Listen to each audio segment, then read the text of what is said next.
What's going on, everybody? It is Sports in Perspective with your host, Keith Staley, here live on the campus of Clayton State University. Thank you for joining us.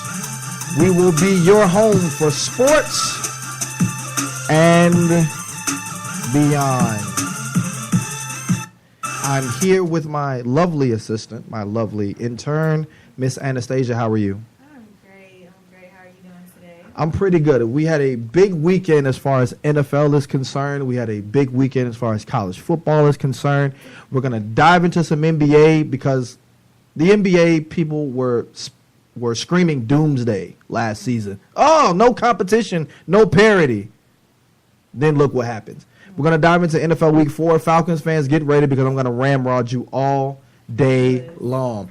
You can call in the show at 678-466-5483 to give us your opinion. But first, let us send our prayers and our thoughts to Vegas as Anastasia provides us with some of the details as we begin talking about what took place in Vegas.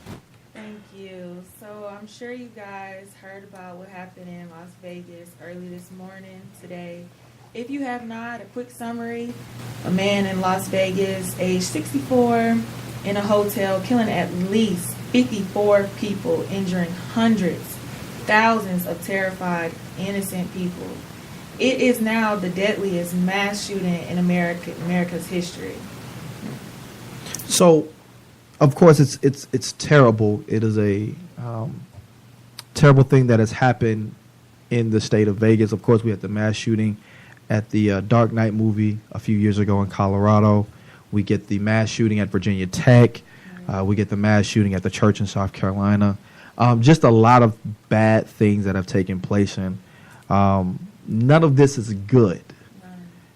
But I must ask this question because we've had so many things like this happen in our country the last few years is, are they really going to put this man behind bars for the rest of his life? Because as we've seen before with the mass shooting that took place in South Carolina at the church, he pleaded insanity. We've seen where heinous crimes have been committed and guys have gotten off. I mean, Jerry Sandusky, people were defending what Penn State was doing with Jerry Sandusky was raping little boys on a college campus. So we haven't really seen this country step up and put a monster behind bars. And then, of course, you got Trump saying what he's saying, which was? Trump goes to say this is an act of pure evil and call for the country to come together, saying our unity cannot be shattered by evil. Our bonds cannot be broken by violence. So let me get this straight. So President Trump basically, I don't want to say agree because I think that's too strong of a word. But he doesn't condemn the neo-Nazis and the white supremacists in Charlottesville. Basically says they were not at fault for some of the things that took place in Charlottesville. But then, this is an act. This is pure evil. But what about all the shootings from police and brutality and Philando Castile and what happened in Ferguson and what happened down in Florida and all these other things that have taken place? I'm not trying to make it a black and white issue or compare situations because Vegas is hurting right now. But as an African American, I must ask myself this question, is that why is it only certain people, only their problems get heard? We're mourning the loss, as we should, of a monster, but I don't have confidence in this justice system that they're going to actually do what they're supposed to do because we've seen guys plead insanity before. Well, for one, I just want to say that the guy is deceased. He did, I believe, seeing that he killed himself. But if he did not, as to what you were saying, would we have seen justice? And that's my thing. It's not a black and white issue. It's not, oh, you're trying to compare Vegas to what's happening or what's happening around the country. No, that's not what I'm trying to do. What I'm simply trying to do is say justice has never been served. We've seen guys be 2 times over the limit and kill people while driving and justice not be served. We've seen domestic violence issues and justice not be served. So it's all fine and dandy for us to be appalled by what happened. Everyone can be appalled by what happened because we're one thing away from having a mass shooting here. But is justice going to prevail? And looking at how this country operates, Justice rarely prevails in this country. We've seen it time and time again where the victims have turned into the ones who are at fault, or they are the reasons why they were attacked. We've seen it happen time and time again. I feel terrible for what has happened in Vegas. I feel terrible for what the mass shooter did. I really do. And I'm going to send my prayers. And if you're out there in Vegas, we want you to give blood and do whatever you can to help out in that community. But justice, I look beyond that and say, would justice have been served if he had not killed himself? And my answer to that is no, because this country has had a propensity of not serving justice to those who have been victimized. My first question is, how did he end up in a hotel with 2 rifles with scopes and nobody seen it on him?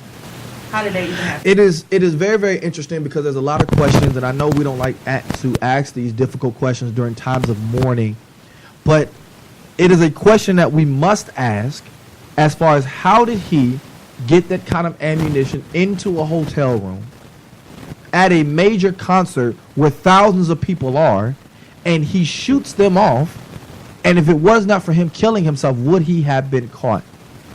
Our safety should be a top priority, and I'm not trying to blame law enforcement officials, but it too many times we've seen people be able to sneak ammunition, sneak weapons of mass destruction, if you want to call it, and have these mass shootings. I'm all for checking bags. I'm all for you can't bring this into this hotel. We don't care if you paid for it. But we're not going to allow you to bring this into the hotel. I'm all for you telling me, hey, listen, and during this time, I don't mind going through the long checkout line at the airport. I don't mind that because it's guaranteeing my safety. I don't mind that when the police are looking for somebody, they stop my car. I'm not hiding anything anyway. So I don't mind it. So that's a very good. How was he able to get this kind of thing into a hotel room? The safety of thousands of people are at stake. Many of lives have been ruined because of this tragedy. It's really just sad. This country is going through a lot with the racial injustice, with the social injustice, with the inequalities that are taking place, and then you get the mass shootings. And this is not the first one in years. Like, it hasn't been 15 years. It hasn't been. This is the second one. We saw it at the movie theater in Colorado. We saw it at the church. We've seen it everywhere. We've seen it happen too many times where these mass shootings are taking place. So that's sad, but again, we want our prayers going out to all the victims and people involved in the situation. And I one of the things I try not to turn it into a religious show. I try not to turn it into a political show. But if you don't think that there's something going on, and that the world is getting eviler by the day, that just shows forth. And I feel really, really bad because I really feel for these kind of things where it's just senseless killing. It's senseless. There is nothing good that can come from this. Nothing good can come from what happened in Colorado. Nothing good can come from what happened in South Carolina at that trip. There's nothing good that can come from this. The only thing is us coming together. But so many situations is happening, yet we are still divided. Right. It's funny how we're like, come together. But we can't come together on everybody's issue. We only come together on certain issues. We don't come together on DUIs. We don't, and I'm not speaking to white people. I'm speaking to the African American community. We don't come together when we shoot each other over $200 pair of shoes. We don't come together when our women are dressing all kind of ways, and our daughters are being dressed in any kind of ways, and our men are dressing any kind of ways, and education is not number one in our household. We don't come together for this stuff. We only come together when the white man shoot at us. That's the only time we come together, and that bothers me. We should be able to come together on more than just social injustices, because there's a lot of things going on in the African American community that needs to change. Okay. All right. Thank you. We had to break that in to y'all guys. Thank you for joining us here on Sports in Perspective. It is great to have you in with us live on the campus of Clayton State University in the Student Activity Center. This is Keith Staley along with Miss Anastasia. She will be giving us more lighter notes on our CSU updates and our entertainment updates. So, of course, the NFL season has started. It's 4 weeks in. And one of the things that I never got is, you ever been in a relationship and you're like a few weeks in and people are already starting to be like, yeah, I can see y'all getting married. I can see, man, that he looked like husband material. You ever been in one of those relationships where, I mean, people just looking years and months down the line. We're like, and as soon as they start talking marriage, the relationship fall through because it's like, whoa, wait a minute. Pump your brakes. And in the NFL, we do this a lot in the NFL. Is the team starts 0-2. Oh, they're gonna die. No, they're terrible. Oh, they're bad. Team starts 2-0. Oh, Super Bowl bound. We are gonna be great. Think of this stat. We've had a year. We've had at least one team make the playoffs after starting 0-2 every year since 2007, except for 2009 and 2010. And one team won the Super Bowl. Another team got to a Super Bowl since 2007, starting 0-2. So those power rankings that you see USA Today publish, those power rankings that you see Pro Football Focus publish, those power rankings that radio heads argue about and say, oh, I can't believe this team is number 15. Oh, can't believe this team is number 5. How could you rank them that high? Folks, it's 4 weeks into the season. Just think of your relationship. You're 4 weeks into your relationship and you're already thinking marriage. Even if you think that's the one for you, you're not trying to talk about marriage after 4 weeks. You want to know why? Because you're still trying to get to know that person. And if you're only going out on a date once every other week, that means you've only been on 2 dates. So how can you begin to start talking about marriage after 4 weeks? It's dangerous. So a prime example of this is Carolina. So Carolina starts off the season 2-0. And everyone's like, oh, well, Carolina, Cam, they scored 32 points their first 2 weeks. Of course, they beat up on the lowly 49ers and scored 23 points. Then they come to their home opener, and they only score 9 points against the Bills and win the game 9-3. And so they're 2-0. They're flying high. It's like, well, are they really that good? And then they play the Saints, who are 0-2, and were just dominated by the Patriots. And so you expect for a team like Carolina to dominate a bad defensive team like New Orleans. Well, the problem with that is Carolina didn't show up and New Orleans did. So New Orleans wins the game 34-13. Carolina's 2-1. They fall from 13 in the power rankings all the way down to 20. All of a sudden, there's this report on Bleacher Report where they say when they watch Newton, they feel he's breaking down physically fast. That's from inside the organization. So everyone's panicking. By the way, they're 2-1. They're not 1-2. They're not 0-3. They're 2-1. And people in Carolina are panicking. And guess who's next on the schedule? The New England Patriots. And it's not in Carolina.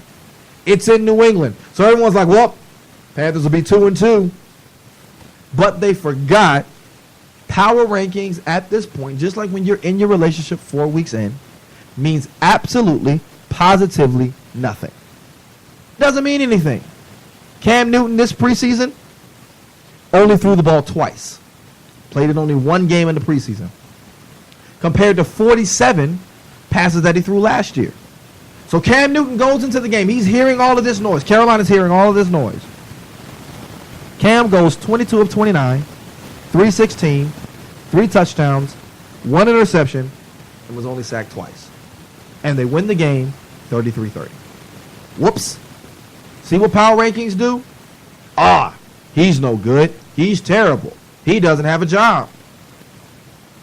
She's terrible. She works fast food. Little do they know, she's in school at night, working really, really hard trying to get her degree. Little do you know, he's working late at night.